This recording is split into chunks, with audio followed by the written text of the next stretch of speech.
നടിയെ ആക്രമിച്ച കേസിൽ കേരളം കാത്തിരിക്കുന്ന വിധി നാളെ. കേസിൽ ദിലീപ് അടക്കം 10 പ്രതികൾ. ദിലീപ് വ്യാജരേഖ ചമച്ചെന്ന് കോടതിയിൽ അന്വേഷണ സംഘം. വിധി പറയുന്നത് 5 വർഷത്തെ വിചാരണയ്ക്ക് ശേഷം.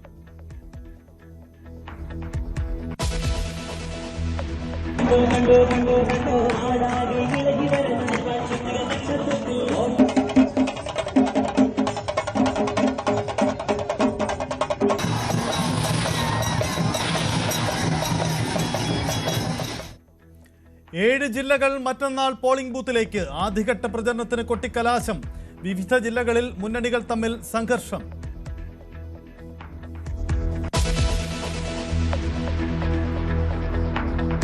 സന്നിധാനത്തിലെ സ്വർണ്ണക്കടത്തിൽ 500 കോടിയുടെ കൊള്ളയെന്ന് രമേശ് ചെന്നിത്തല.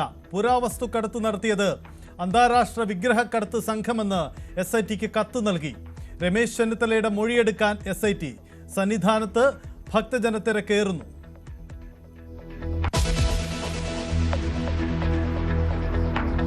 11ാം ദിവസവും രാഹുൽ മാങ്കൂട്ടത്തെ പിടികൂടാതെ പോലീസ്.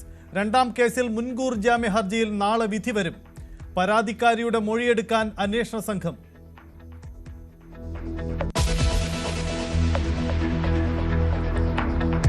കേരളത്തിലെ MPമാരുടെ പ്രവർത്തനത്തിൽ KC വേണുഗോപാലിനോട് സംവാദത്തിന് തയ്യാറെന്ന് മുഖ്യമന്ത്രി. മറുപടി KCയുടെ വെല്ലുവിളി. തീർച്ചയായും സ്ഥലവും സമയവും നിശ്ചയിച്ചാൽ മതി. കേരളത്തിലെ MPമാരുടെ പ്രവർത്തനത്തെ പറ്റി അറിയില്ലേ അദ്ദേഹത്തിന്? കടക്ക് പുറത്ത് പ്രയോഗത്തിലും മറുപടിയുമായി പിണറായി. നിങ്ങൾ എവിടെയും വിളിച്ചെടുത്തേ പോകാൻ പാടുള്ളൂ.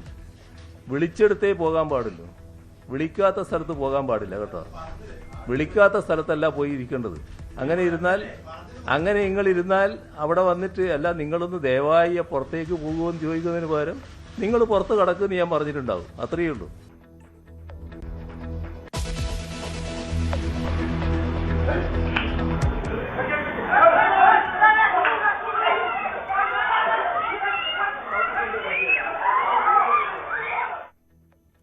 കാസർഗോഡ് പെർളയിൽ തെരുവുനായ ആക്രമണം. 8 വയസ്സുകാരന് കടിയേറ്റു. പ്രദേശത്ത് 2 ദിവസത്തിനിടെ തെരുവുനായ ആക്രമിച്ചത് 5 പേരെ.